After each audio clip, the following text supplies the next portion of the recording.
Call came in on a Tuesday morning, just as I was pulling into the parking lot of the funeral home to finalize the last of my wife's paperwork.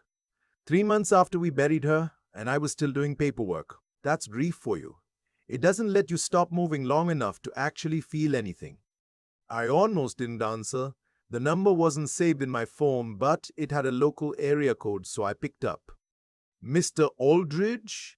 The voice was careful, measured, the kind of voice someone uses when they're about to say something they've rehearsed. This is Pete Shelton.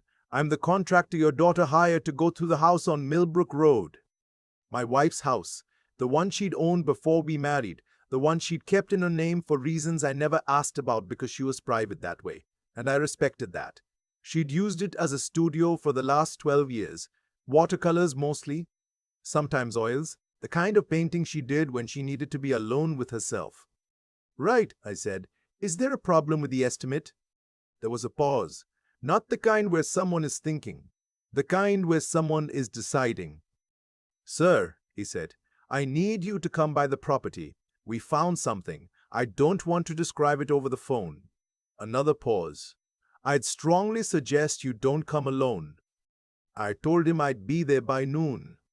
I sat in that parking lot for a while after I hung up. The engine was still running.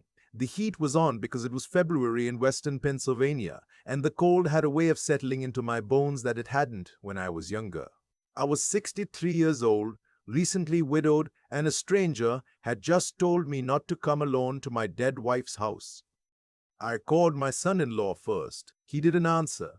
I left a message. Then I called my daughter. She picked up on the second ring, the way she always does when she sees my number. She'd been doing that since her mother got sick, answering fast like she was bracing. Dad, what's wrong? Nothing's wrong, I said, though I wasn't sure that was true anymore. I got a call from Pete Shelton. He wants us to come by the studio house today. Both of us. He said not to come alone. There was quiet on her end. Then I'll meet you there at noon. My wife's name was Harriet June Aldridge, née Calloway, 61 years old, when the stroke took her on a Sunday evening in November. She'd been in the garden, which was where she always was at that hour on Sundays, even in fall. She liked the cold, said it helped her think. We'd been married 34 years. 34 years of Sunday dinners and 2 daughters and 1 son and a house in Bridgeton that we bought when the kids were small and never left because neither of us saw a reason to. She was the kind of woman who kept things to herself. Not secrets exactly, just a natural privacy that I admired because I'd never had it myself. I'm the kind of man who talks. Harriet listened. She'd bought the studio house in Millbrook the year before we met. She paid cash, which was unusual for a 24-year-old in 1988, but her grandmother had left her a sum when she passed, and Harriet put every dollar of it into that house. It was small. 1,200 square feet, 2 bedrooms, a sunroom off the back that she'd converted into a painting studio. She kept it all these years, paid the taxes on it herself, kept it off our joint accounts.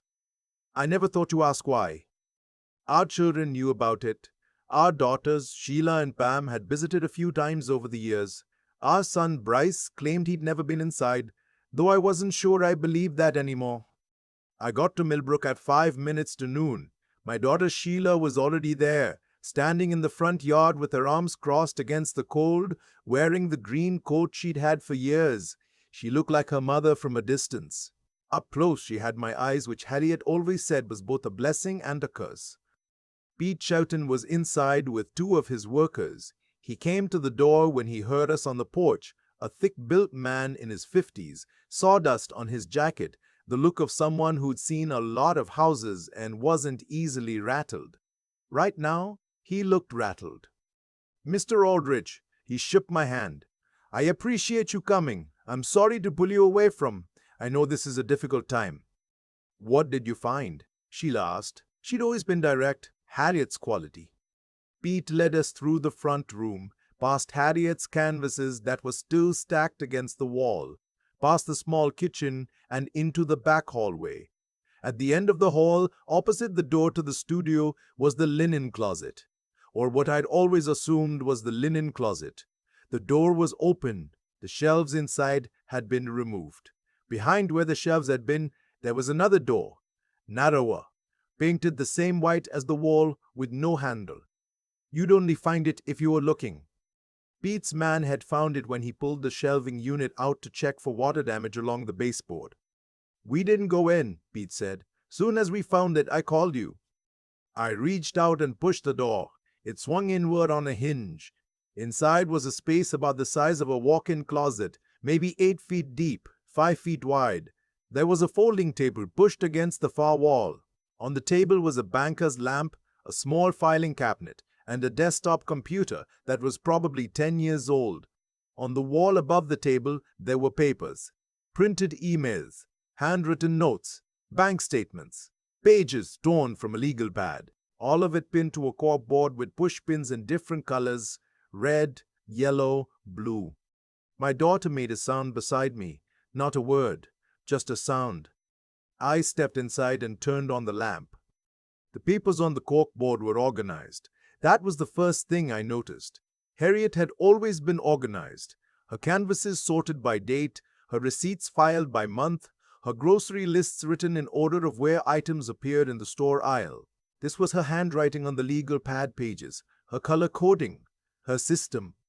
I stood in that small room and looked at the wall, and slowly, the way things become clear when you're standing too close to them, I began to understand what I was looking at.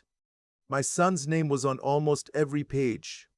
Bryce was 40 years old, my youngest and my only son, and if I'm being honest with you in a way I wasn't always honest with myself, he had been the easiest child to love and the hardest child to know. He was charming the way that some people are charming.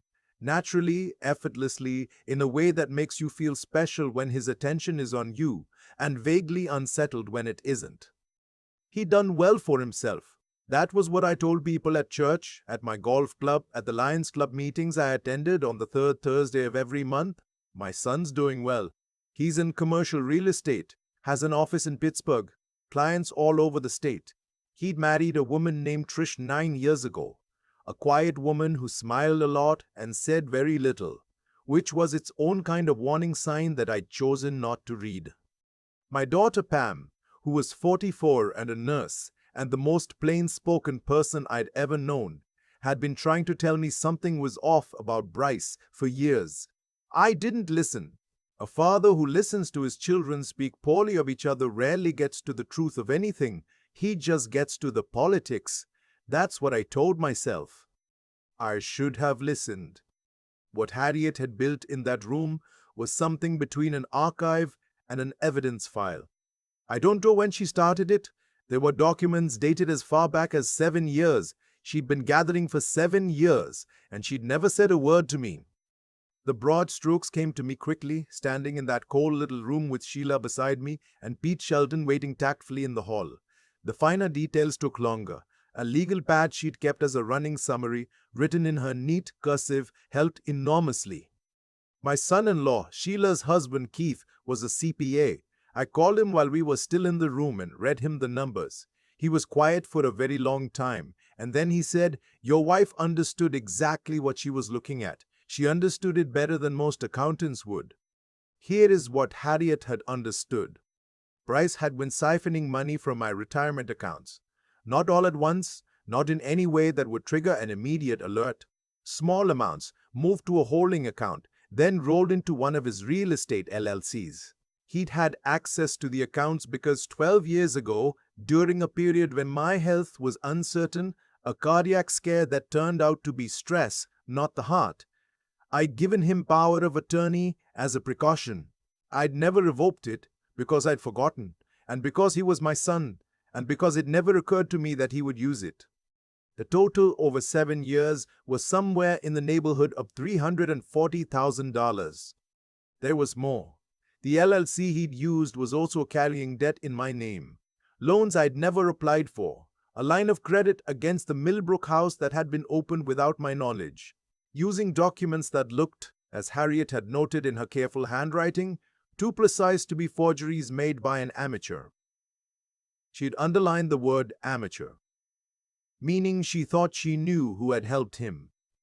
There was a name on the corkboard, a man who worked at a title company in Pittsburgh, circled in red. with a question mark. Harriet had also printed and annotated a series of emails between Bryce and Trish, his wife. Private emails, which meant Harriet had found a way to access them that she hadn't documented, which was its own revelation. The emails discussed the Millbrook house specifically, discussed the timeline, discussed what Trish called, in her own words, making sure the old man doesn't notice until it's too late. I stood with that paper in my hand for a while. My daughter said nothing. She put her hand on my back and left it there. In the back of the filing cabinet, in a folder labeled with my initials and the word "Read," was a letter. Harriet's handwriting on her good stationery, the cream-colored paper with the small blue border she'd used for important correspondence for as long as I could remember. I sat down on the floor to read it because there was no chair in the room and my legs weren't going to hold me much longer. Arthur, if you're reading this, then something has happened that I didn't get the chance to prevent in person. I'm sorry for that. I wanted to be the one to tell you. I tried to find the right time for years and I couldn't, because there is no right time to tell a man that his son has been stealing from him. There is only the moment when you must, and I kept believing I'd get there. I want you to understand why I didn't come to you sooner. I know you. I know what this information would have done to you before I had everything documented. You would have confronted him. He would have denied it. And you would have believed him because you love him and because you have always needed to believe the best of your children. That is not a flaw. It is one of the things I love most about you. But it would have given him time to cover his tracks, and I could not allow that. So I gathered, I verified, I made sure that what I have in this room is enough that no one can dispute it. Please take the folder marked TAX DLC Omens to keep. He will know what to do with the LLC information. The bank statements are organized by year. The emails I printed are originals. I made sure to preserve the headers. The man whose name I circled in red on the board, I have reason to believe he notarized documents he should not have notarized. I have not been able to confirm this with certainty, but I've included my notes, and I trust Keefe and a good attorney can determine if it's actionable. I need you to hear this part clearly. I am not asking you to stop loving your son. I am asking you to stop letting him take from you. There is a difference. The house on Millbrook is paid off and it is in my name alone. When I am gone, it will pass to you cleanly, and he cannot touch it. I made sure of that 3 years ago. I love you. I have loved you for 34 years and I am sorry I carried this alone for so long. I thought I was protecting you. I still think I was. But I also know that protection has a cost, and I should have let you share some of it. Take care of Sheila and Pam. Let Keith help you. Harriet. I cannot tell you how long I sat on the floor of that room. Sheila sat down beside me at some point. I don't remember her doing it. I just remember that she was there and that she didn't say anything and that I was grateful for the quiet. What I kept coming back to wasn't the money. Not at first. What I kept coming back to was the image of Harriet sitting in this room. This small hidden room that smelled like dried paint and old paper, going through bank statements, printing emails, building a case the way a person builds a case when they know they have to be certain before they move. I kept thinking about how many Sunday evenings she must have slipped away while I thought she was in the garden. How many times she'd closed the door to this room and sat down with her reading glasses and her legal pad and worked through numbers that made her feel sick. She carried it alone because she knew me. She knew me well enough to know that I would have blown the whole thing apart too soon, and she loved me enough to not let me do that. 34 years, and she was still protecting me. I conned my attorney that same afternoon, a man named Don Sayers who I'd known since we were both in our 30s and who had handled my estate planning, my property closings, and one difficult situation with a business partner 20 years ago that I don't need to get into here. Don was thorough, and he did not panic, which was what I needed. He reviewed everything over the following 2 weeks. He brought in a forensic accountant. Keith provided supporting analysis. Don made calls to the Pennsylvania Department of State regarding the LLC filings and to a contact at the state bar who could look into the title company employee Harriet had flagged. What came back was worse than I'd expected and better than I'd feared. Worse, the loans in my name totaled closer to 400,000 once everything was accounted for. Better, because Harriet had documented everything so meticulously. The paper trail was nearly impossible to dispute. The forensic accountant said, and I'm paraphrasing, but only slightly, that whoever gathered this documentation had done it as well as a professional investigator would have. That was my wife. A woman who painted watercolors on Sunday mornings and kept the best garden on Tearwater Drive and made a pot roast every Christmas Eve that her grandchildren talked about year-round. She had also quietly spent 7 years making sure that the truth about her son would survive her. I did not call Bryce before the attorney did. Dawn advised against it, and Harriet's letter had advised against it, and I listened to both of them because I had not listened carefully enough for too many years, and I was done with that. Bryce received a certified letter on a Thursday morning in early March. Dawn was careful about what was in the letter. It was an opening to a legal process, not an accusation in writing. But Bryce was not stupid. He was a great many things I wish he weren't, but stupid was not among them. He called me that evening. I let it go to voicemail. I called him back 2 days later after I'd had time to think about what I wanted to say and what I didn't. The conversation was short. He tried for about 3 minutes to tell me that the money had been investments made on my behalf, that he planned to return it, that I'd misunderstood the structure of the LLC. He was smooth about it. He'd always been smooth. I let him finish. Then I said, "Your mother documented everything, Bryce. She documented it for 7 years. There's nothing to misunderstand." The line was quiet for a long time. "She's been gone 3 months," he finally said. His voice had changed. It was smaller. "I know," I said. I didn't say anything else. There wasn't anything else to say. Trish filed for divorce 4 months later. I don't know if that was her choosing to get clear of the legal exposure or something else. I no longer spent much time trying to understand Trish's motivations. What I understood was that she'd been a participant, and that the emails Harriet had printed made that clear enough that her own attorney eventually advised her to cooperate. The title company employee, the one circled in red on Harriet's scoreboard, lost his notary commission and is currently the subject of a separate civil matter that I'm not involved in directly. His cooperation in confirming that the signatures on 2 of the loan documents were not obtained legitimately was, according to Dawn, what made the bank's recovery case possible. The banks, for their part, were motivated.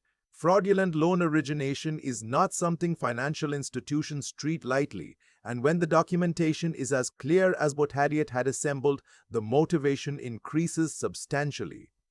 I will not get back every dollar. Dawn has been honest with me about that.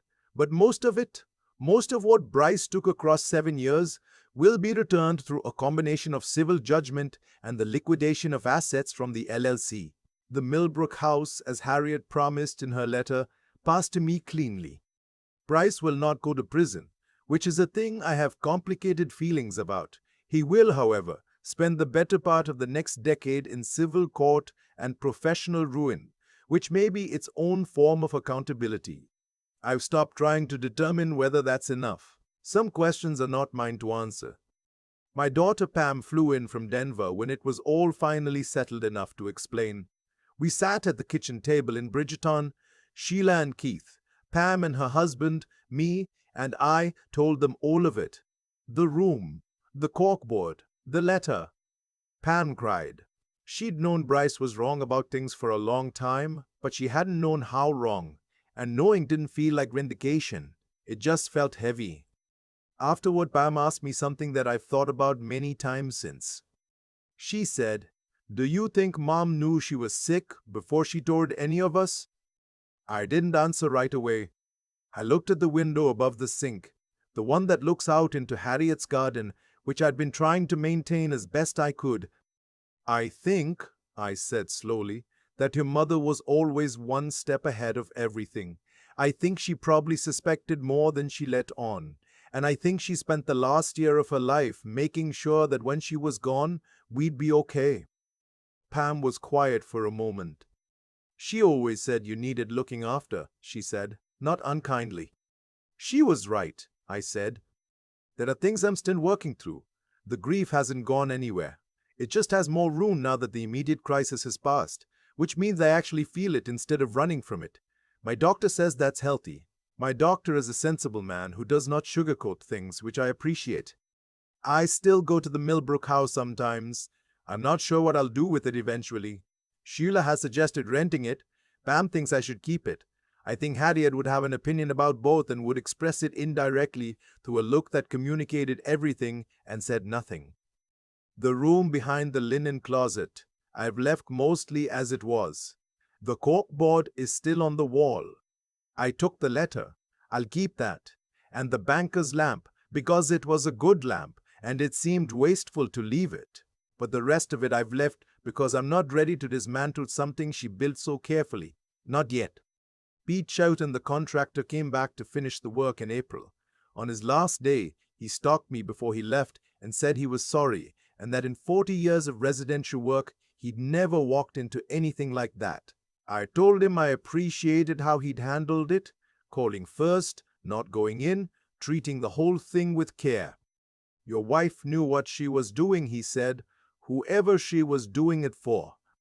She was doing it for me. She was doing it for our daughters. She was doing it because she loved us and because she was, in every quiet and deliberate way, the smartest person in any room she ever walked into.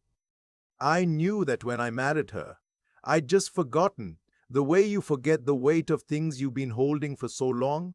They feel like part of you. I haven't forgotten anymore. I keep thinking about a Tuesday morning in a parking lot, engine running, heat on, a stranger's voice still in my ear telling me not to come alone. At 63 years old, I thought I understood my own life. I thought I knew my wife, my children, the shape of everything I'd built. I did not know that the smartest person in my family had been sitting in a hidden room for 7 years, doing work I didn't know needed to be done. What Harriet did, gathering those documents, building that case, protecting that house, was not luck. It was not accident. It was a choice she made every single time she could have stopped. Every single time it would have been easier to say nothing and let things unfold however they were going to unfold. She chose differently. She chose to think clearly when the situation called for grief. She chose to act carefully when the situation called for rage. That takes something most people spend their whole lives trying to build and never quite finish building. What Bryce did was also a choice. Every transfer, every forged document, every conversation with Trish about timelines and old men who wouldn't notice. Those were choices too, made by someone who had decided that the people who loved him were resources rather than people.